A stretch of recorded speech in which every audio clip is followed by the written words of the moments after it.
Hello friends, welcome to my YouTube channel mathematics with Anjan sir. Friends, अगर आप लोगों को मेरा क्लासेस समझ में आ रहा है, पसंद आ रहा है, देन ज़्यादा से ज़्यादा मेरे वीडियोस को लाइक कीजिए, शेयर कीजिए अपने दोस्तों के साथ, ताकि मैक्सिमम स्टूडेंट्स तक मेरा क्लासेस पहुँचे एंड स्टूडेंट्स का बेनिफिट हो। एंड अगर आपने अभी तक मेरा चैनल सब्सक्राइब नहीं किया देन प्लीज़ जल्दी से सब्सक्राइब कीजिए और इस कॉर्नर पे जो बेल आइकन है उसको भी दबा दीजिए। Thank you.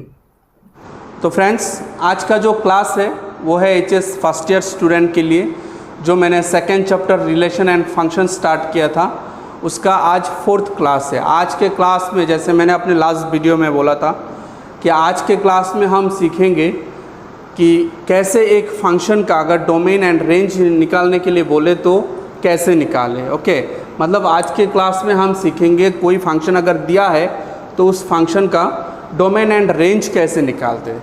ओके, तो चलो, जैसे हमने लास्ट क्लास में सीखा कि फंक्शन क्या होता है, राइट। हमने सीखा कि फंक्शन क्या है। जैसे ये दो अगर सेट होता है A एंड B, और A से B में अगर कोई फंक्शन f है, तो हमने क्या सीखा, इस सेट के अंदर फर्स्ट सेट में जितना भी एलिमेंट होगा, हर एलिमेंट का इस सेट में इमेज होगा, राइट। फंक्शन कब बनता है कोई भी रिलेशन, वो डेफिनेशन क्या था कि फर्स्ट सेट का हर एक, दो कंडीशन था ना, फर्स्ट सेट का हर एक एलिमेंट का इमेज रहना पड़ेगा एंड वो जो इमेज होगा सेकेंड सेट में वो यूनिक होगा, मतलब एक एलिमेंट का इमेज एक ही होगा, एक से ज़्यादा नहीं होगा। तो हमने वहाँ पे क्या सीखा, उस दिन भी हमने ये डिस्कस किया, अगर कोई इन सारे एलिमेंट्स को कोई पर्टिकुलर, जैसे हम सेट बिल्डर फॉर्म में यूज़ करते हैं, सारे एलिमेंट्स को कोई पर्टिकुलर वेरिएबल से रिप्रेजेंट करते हैं, तो इस सेट का सारा एलिमेंट्स जो है, अगर उन एलिमेंट्स को मैं x से रिप्रेजेंट करता हूँ तो उन सारे वैल्यूज़ के लिए यहाँ पे यूनिक इमेज रहेगा ना। मतलब अगर मैं x से रिप्रेजेंट कर रहा हूँ सारे वैल्यूज़ को, तो x के बदले में हमको एक इमेज मिलेगा, तो वो इमेज मैं पकड़ रहा हूँ y। और तब जाके इस चीज़ को हम लिखते कैसे हैं कि under the function f image of x is y। उस चीज़ को लिखते कैसे है, f of x means under function f image of x is y। याद आया आप लोगों को? ये हमने लास्ट क्लास में भी डिस्कस किया था, राइट। तो अगर हम देखते हैं कहीं पे fx is equal to y है, तो वहाँ से हमको क्या समझ में आना चाहिए कि there is a function from one set to another set, and जो फर्स्ट सेट है वहाँ से है x। मतलब x जो है वो कोई पार्टिकुलर एलिमेंट नहीं है, वो फर्स्ट सेट के हर एक एलिमेंट को रिप्रेजेंट कर रहा है। मतलब x का जितना अगर 100 पॉसिबल वैल्यूज़ है, x का अगर 100 पॉसिबल वैल्यूज़ है, तो वो 100 पॉसिबल वैल्यूज़ किसका है, ये जो a सेट है फर्स्ट सेट, उसका एलिमेंट्स है, राइट। इसका मतलब क्या है, फंक्शन में डोमेन क्या होता है, फर्स्ट सेट डोमेन होता है, राइट। हमने लास्ट क्लास में सीखा था। तो ये जो डोमेन है वो क्या है, set of all possible values of x है, राइट। तो अगर ऐसा फंक्शन देके हमको बोल रहा है फाइंड द डोमेन, तो डोमेन कैसे निकालूंगा, अगर फंक्शन इस फॉर्मेट में दिया हुआ है तो हम क्या बोलेंगे, वहाँ पे डोमेन क्या है, domain is the set of all possible values of x। Clear? तो हम यहाँ पे लिख सकते हैं कि डोमेन क्या है, from y equal fx we can say that domain is the set of all possible values of x for which function is defined. Most important thing, for which function is defined. Function is defined. जैसे कि अगर कोई function fx equal 1/x है, तो यहाँ पे x का values क्या क्या हो सकता है, सोचो। x का वैल्यूज 1 2 3 4 कुछ भी डालो आप, पॉजिटिव नेगेटिव डेसिमल कुछ भी डालो, कुछ ना कुछ रिजल्ट आपको मिलेगा। बट अगर x आप 0 लेते हैं इस केस में, तो 1/0 क्या हो जाएगा, अनडिफाइन हो जाएगा, राइट। तो इस फंक्शन का डोमेन क्या होगा, डोमेन तो अभी बोला ना, set of all possible values of x for which function is defined. But in this case, what will be the domain? Here x can take any value except 0, because when x is 0 the function become undefined. इसीलिए हम बोल सकते हैं कि इस function का जो domain है, domain of this function f, domain d suffix f is the domain of f. Okay, means that function क्या होगा, any real number, set of all real number except 0. Okay, in this case what is domain? All real number except 0, because at 0 the function is not defined. Okay, तो similarly अगर मैं पूछूं fx is equal to suppose mod x है, इसका domain क्या होगा? देखो ये फंक्शन कहीं पे अनडिफाइन होता है, तुम x का कोई भी value low, 1 2 3 -1 -2 -3 0.5 0, whatever you take in place of x, this function will give you some certain value. मतलब ये जो फंक्शन है वो डिफाइन है हर रियल नंबर के लिए, इसीलिए in this case the domain of the function is the set of all real number. Okay, but in this case the domain of the function is the set of all real number except 0. Clear? तो I think आप लोगों को domain समझ में आ गया कि अगर y equal fx form में दिया हुआ है function, then what is domain? Domain is the set of all possible values of x, because यहाँ पे जो x है वो कोई पार्टिकुलर एलिमेंट नहीं है, वो x क्या कर रहा है, फर्स्ट सेट के हर एक एलिमेंट को रिप्रेजेंट कर रहा है. इसीलिए हम यहाँ से बोल सकते हैं कि डोमेन क्या है, is the set of all possible values of x. The condition is function should be defined, okay, for which the function is defined. Clear हुआ डोमेन? एंड अभी अगर मैं पूछूं रेंज क्या है, देखो मैंने y क्या बोला था, इस x का इमेज, राइट? x का अगर 100 वैल्यूज है तो y का भी वो 100 वैल्यूज होगा. मतलब y क्या कर रहा है, x के हर एक वैल्यूज के लिए जो इमेजेस है इस सेट में, y उस इमेजेस को रिप्रेजेंट कर रहा है. एंड रेंज क्या था, set of all images, right? मतलब यहाँ पे रेंज क्या होगा, set of all possible values of y corresponding to the values of x. मतलब x के वैल्यूज अगर 1 2 3 से 100 तक है, उन सारे x के वैल्यूज के लिए y और 100 नंबर्स देगा ना, इमेज देगा, and that set of that 100 images is called the range. समझ में आ रहा है ना? तो रेंज क्या है, set of all possible values of y, because y contain all the images ना. y किसको रिप्रेजेंट कर रहा है, सारे इमेजेस को रिप्रेजेंट कर रहा है, इसलिए y का जितना वैल्यूज होगा वो सब के सेट बनाओ, that set is called range, because that set will become the set of images, right? तो रेंज में क्या बोलूंगा, what is range? Set of all possible values of y corresponding to x, corresponding to x. Okay, तो I think आप लोगों को domain and range clear हो गया, राइट? समझ में आ गया कि डोमेन अगर इस तरह का फंक्शन दिया हुआ है तो उस फंक्शन का डोमेन कैसे निकालेंगे एंड रेंज कैसे निकालेंगे वो देखेंगे अभी. हाँ, आई थिंक आपको इतना तो क्लियर हो चुका है कि अगर फंक्शन इस फॉर्मेट में है तो उसका डोमेन क्या होता है एंड रेंज क्या होता है. बहुत सिंपल है, domain is the set of all possible values of x for which the function is defined, and what is range? The set of all possible values of y, and y and fx are both same, right? So you can say that range is the set of all possible values of fx also, because fx and y both are same after all. Okay, so what is domain? Is the set of all possible values of x for which the function is defined. And what is range? Range is the set of all possible values of y, or you can say the set of all possible values of fx, because both are same corresponding to x. That's it. Okay, तो चलो हम कुछ questions discuss करते हैं, वो question करने के बाद आप लोगों का और क्लियर हो जाएगा. ओके, तो अभी हम लोग डिस्कस कर रहे हैं exercise 2.3 question number 2. Question number 1 हमने लास्ट क्लास में डिस्कस कर लिया, राइट?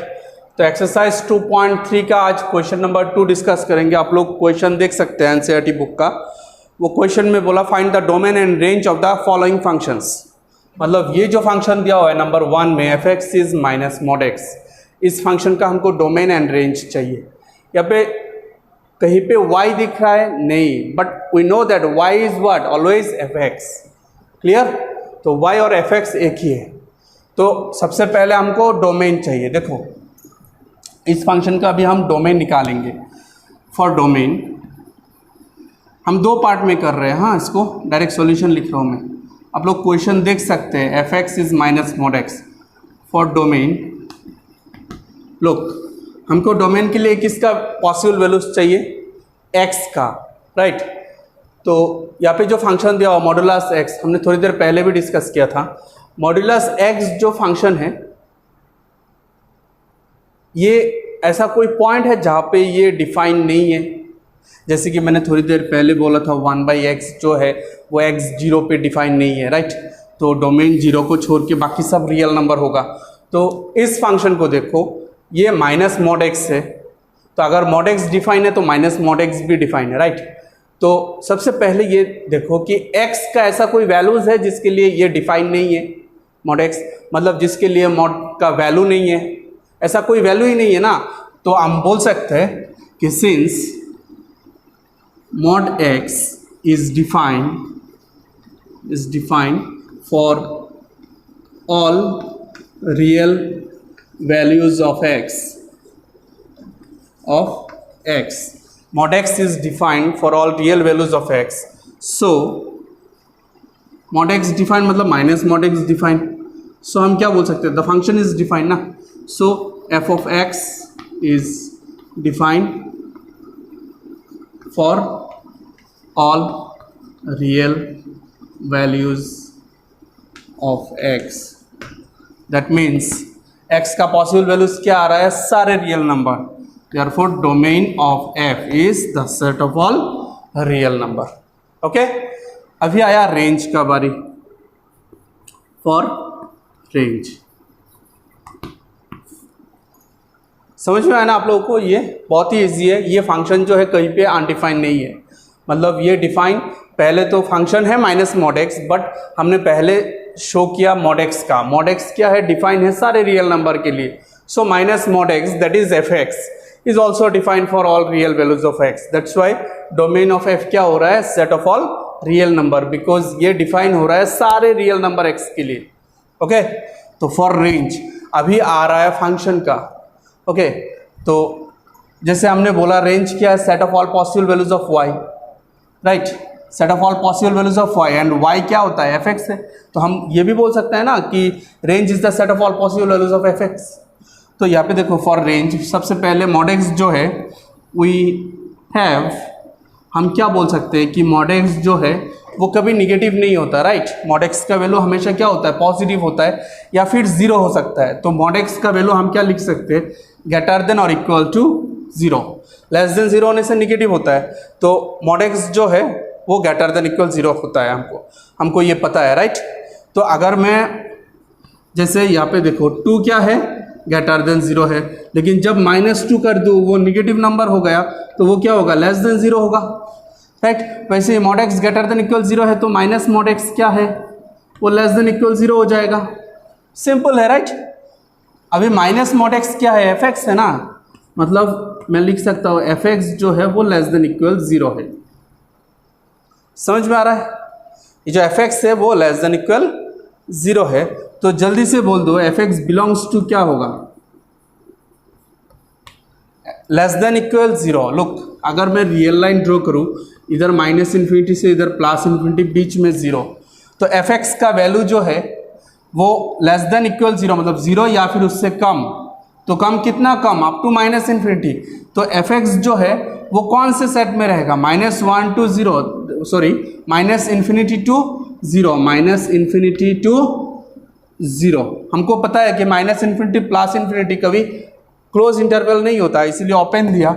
और यहाँ पे तो लेस देन के साथ इक्वल भी है जीरो में, तो उधर होगा क्लोज इंटरवल। ओके, मतलब इस इंटरवल में रहता है एफ एक्स का वैल्यू। एफ एक्स का वैल्यू मतलब वाई का value, and the set which contain all possible values of y is called range. तो यहाँ पे रेंज क्या हो रहा है, आर सफिक्स एफ, मतलब range of the function f. तो यहाँ पे रेंज क्या हो रहा है, जिस सेट में y का वैल्यू रहता है, राइट। तो y मतलब एफ एक्स, एक ही बात होगा। तो एफ एक्स इस सेट में रहता है, मतलब y भी वहीं पे रहता है। So range of f is open minus infinity to close zero, this is range, and this one is the domain. तो अभी डिस्कस करते हैं क्वेश्चन नंबर 2 का 2, क्वेश्चन नंबर 2 का 2, जिसमें दिया हुआ है f x is root 9 - x square. Okay, f x is root 9 - x square, and question है find the domain and range of the following functions. मतलब इस फंक्शन का क्या करना है हमको, डोमेन एंड रेंज निकालना है। बहुत सिंपल है। देखो सबसे पहले जैसे दो पार्ट में करेंगे, पहले डोमेन के लिए एक पार्ट देन और एक पार्ट करेंगे रेंज के लिए। बहुत ही ये क्वेश्चन तो इम्पोर्टेंट है ही और बहुत सिंपल भी है। देखो फॉर डोमेन हमको डोमेन के लिए क्या चाहिए, set of all possible values of x, right. तो ये जो रूट वाला पार्ट है हमको पता है कि रूट के अंदर कभी निगेटिव नंबर नहीं आता, रूट के अंदर कभी माइनस वाला टर्म नहीं आता, निगेटिव नहीं आता। मतलब रूट के अंदर जो भी रहता है वो क्या होता है, आइदर जीरो होगा या फिर पॉजिटिव होगा, राइट।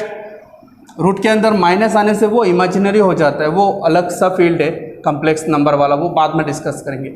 यहाँ पे हम जो सेट ले रहे हैं वो सबसे बड़ा सेट क्या है, रियल नंबर का सेट है।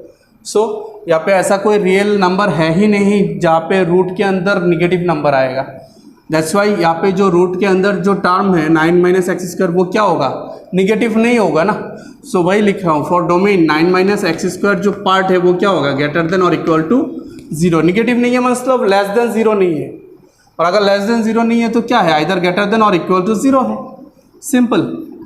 अभी आप माइनस एक्स स्क्वायर को उधर लेके जाओ तो 9 greater than equal x square हो रहा है, इज इट। और इसको उल्टा अगर लिखते हो एक्स स्क्वायर, ये एक्स स्क्वायर और 9 को इधर लिखो, ये ग्रेटर देन इक्वल था इधर, तो जब उल्टा कर दिया तो ये लेस देन इक्वल 9 हो गया। अभी देखो एक्स का पॉसिबल वैल्यूज यहाँ पे क्या क्या हो रहा है, x square less than equal 9, x square का जो वैल्यू होगा वो 9 या फिर उससे कम होगा।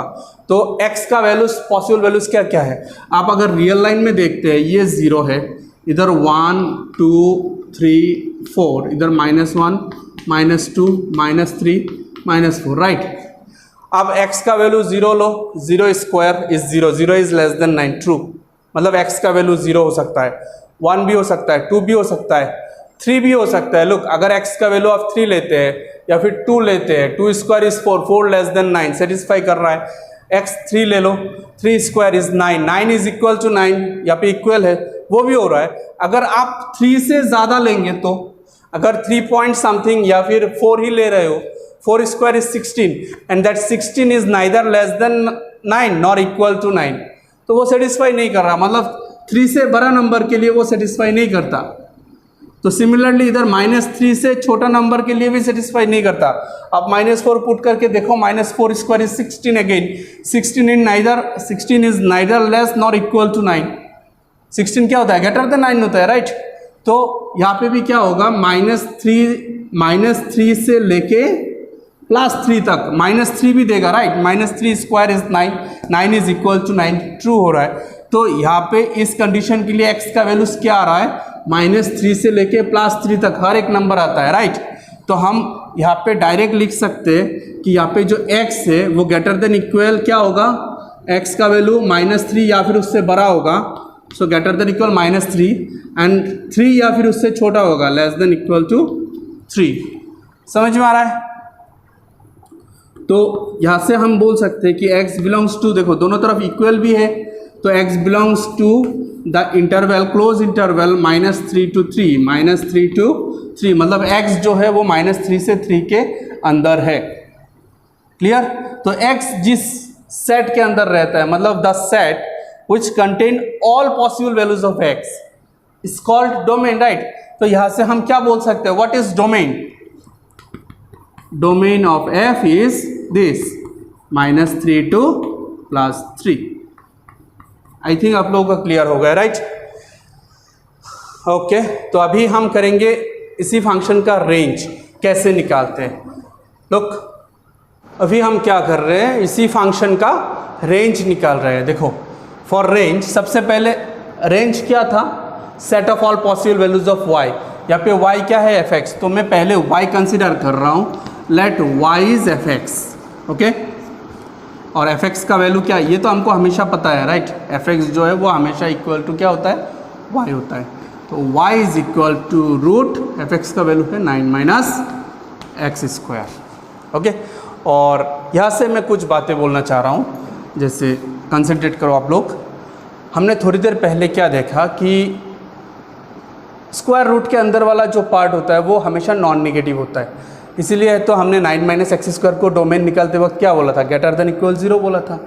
ओके, तो अंदर का स्क्वायर रूट के अंदर का पार्ट जो है वो नॉन नेगेटिव है, वो तो हमने सीख लिया, राइट। और उसके ऊपर रूट देने के बाद वो जो वैल्यू होगा वो वैल्यू भी नॉन नेगेटिव होता है, वो इंटरेस्टिंग पार्ट है। मतलब स्क्वायर रूट ऑफ अगर एक्स स्क्वायर होता है ना, तो आप बोल सकते हैं कि that is mod x. Square root of x square क्या होता है? Mod x. और मॉड एक्स क्या होता है? ग्रेटर देन इक्वल 0 होता है, राइट। या फिर आप ऐसे भी बोल सकते हैं कि square root of anything which is greater than और equal to 0 is always greater than और इक्वल टू 0। मतलब स्क्वायर रूट का वैल्यू जो है वो हमेशा पॉजिटिव आता है या फिर 0 आता है, मतलब नॉन नेगेटिव आता है। ये बात आप लोग याद रखना। तो याद रखने का चीज़ क्या है? दो है।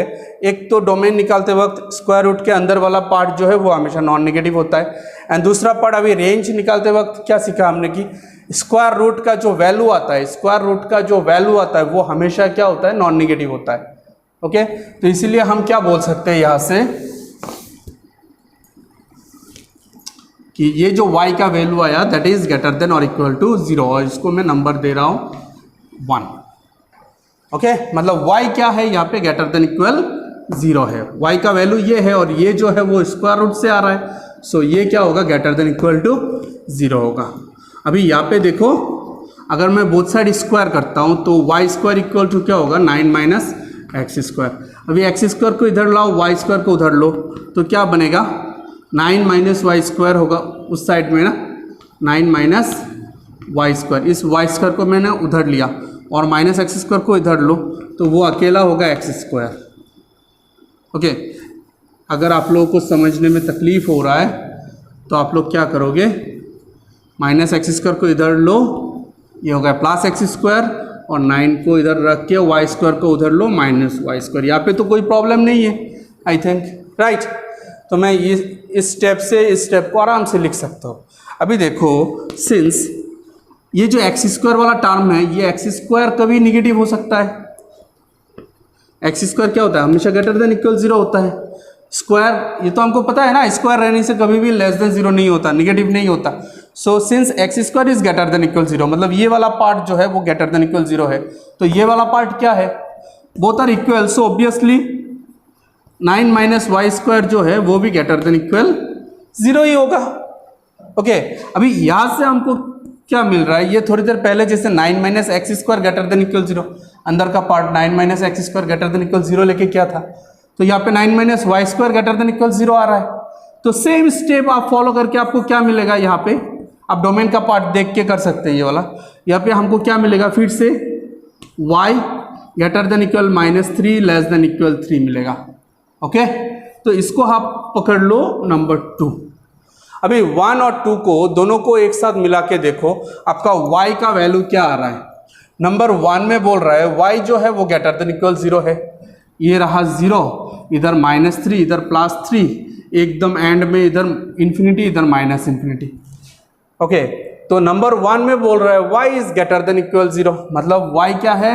0 या फिर उससे बड़ा उधर। एंड नंबर 2 में हमको क्या मिल रहा है? y जो है वो -3 एंड 3 तक है, मतलब -3 या फिर उससे बड़ा है, 3 या फिर उससे छोटा है, मतलब -3 से लेके 3 तक है, राइट। तो अभी दोनों को अगर एक साथ कर दे, मतलब इक्वेशन 1 में y का कुछ दिया हुआ है, इक्वेशन 2 में y का कुछ दिया हुआ है। अभी दोनों से हम क्या कंक्लूड कर सकते हैं? y का वैल्यू क्या है? दोनों से कंक्लूड करना मतलब दोनों का कॉमन y का वैल्यू क्या है, राइट। मतलब दोनों में कॉमन y का कौन सा पोर्शन है? यहाँ पे देखो, नंबर 1 के हिसाब से y होना चाहिए यहाँ से पूरा इन्फिनिटी तक 0 से, और 2 के हिसाब से यहाँ से यहाँ। तो कॉमन कौन सा पोर्शन आ रहा है? देखो ये वाला पोर्शन कॉमन आ रहा है। मतलब आप क्या बोल सकते हैं? फ्रॉम 1 एंड 2 हम क्या बोल सकते हैं? y जो है वो ग्रेटर देन इक्वल 0 है यहाँ से यहाँ तक, right, and less than equal 3 है। क्लियर? तो अगर ऐसा होता है तो जल्दी से बोल दो y कहाँ पे रहेगा? यहाँ पे हम क्या कंक्लूड कर सकते हैं कि y बिलोंग्स टू, दोनों साइड में इक्वल है, 0,3। सो जिस सेट के अंदर y का सारा वैल्यूज रहता है उस सेट को क्या बोलते हैं? Range. Therefore range of f is 0 to 3। That's it. तो अभी हम लोग डिस्कस कर रहे हैं क्वेश्चन नंबर 5, सेम एक्सरसाइज 2.3 का क्वेश्चन नंबर 5 का 1, जहाँ पे क्वेश्चन में बोला find the range of the following functions. Okay, मतलब अभी रेंज निकालना है। तो जल्दी से देखो, fx दिया हुआ है, हमको रेंज निकालना है। अगर पूछता डोमेन निकालो तो डोमेन यहाँ पे दिया हुआ है ऑलरेडी कि x बिलोंग्स टू R, तो डोमेन क्या हो रहा है, set of all real number. तो डोमेन नहीं है हमारा, क्वेश्चन है सिर्फ रेंज निकालो। तो यहाँ पे fx जो है 2 - thrice x है, एंड रेंज क्या है, set of all possible values of y। मतलब सेट ऑफ y क्या होता है, fx होता है, मतलब set of all possible values of क्या हो रहा है, fx। तो देखो जल्दी से, बहुत ही सिंपल सा क्वेश्चन है, या फिर आप डायरेक्ट यहाँ पे ही लिख लो गिवन हियर x जो दिया हुआ है वो ग्रेटर देन 0 दिया हुआ है, राइट। तो अगर मैं इसके साथ 3 मल्टीप्लाई करूँ, 3 × x is greater then 3 × 0 is also 0। Clear. 3 क्यों मल्टीप्लाई किया मैंने, बिकॉज जो फंक्शन है उसमें x के साथ 3 है, उसके बाद एक माइनस भी है। तो अगर मैं अभी माइनस दूँ, जैसे हमको पता है कि 2 ग्रेटर देन 0, बट जब माइनस देते हैं वो लेस देन 0 हो जाता है, राइट। तो यहाँ पे माइनस देने के साथ माइनस थ्राइस एक्स इज क्या हो जाएगा, लेस देन 0 हो जाएगा। अभी इसके साथ दोनों साइड में 2 ऐड करो, तो 2 - thrice x is less than 0 + 2 is also 2। ऐसे भी कर सकते हैं ना, वो आप लोग जब चैप्टर 6 लीनियर इनइक्वलिटीज वाला चैप्टर करेंगे ना, वहाँ पे देखेंगे कि किसी इनइक्वलिटी के साथ कोई भी टर्म हम लोग क्या कर सकते हैं, ऐड या सब्ट्रैक्ट कर सकते हैं। ओके, तो साइन का कोई चेंज नहीं होता। जैसे ऐड किया, यहाँ पे साइन, बीच का जो साइन है वो सेम है। मतलब किसी भी ये सब जो साइंस होते हैं ना, लेस देन, ग्रेटर देन, या फिर लेस देन इक्वल, या फिर greater than equal, this signs are called inequalities. And in case of any inequality, if you add or subtract some other terms, the inequality remains same. But in case of multiplication or division, if you multiply or divide any negative quantity with the inequality, the sign of the inequality changes. Like अगर x greater than equal y है और आप minus कुछ भी multiply कर रहे हो, suppose -5 multiply कर रहे हो, in that case the sign will change. मतलब अगर ग्रेटर देन इक्वल है तो वो लेस देन इक्वल हो जाएगा।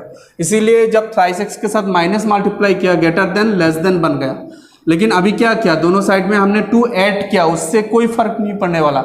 एडिशन सब्ट्रैक्शन में साइन में कोई फर्क नहीं पड़ता, सिर्फ मल्टीप्लाई के केस में या फिर डिवाइड के केस में फर्क पड़ता है, वो भी अगर आप कोई निगेटिव क्वांटिटी से मल्टीप्लाई या डिवाइड करते हैं। ओके, ये वाला चीज़ याद रखना।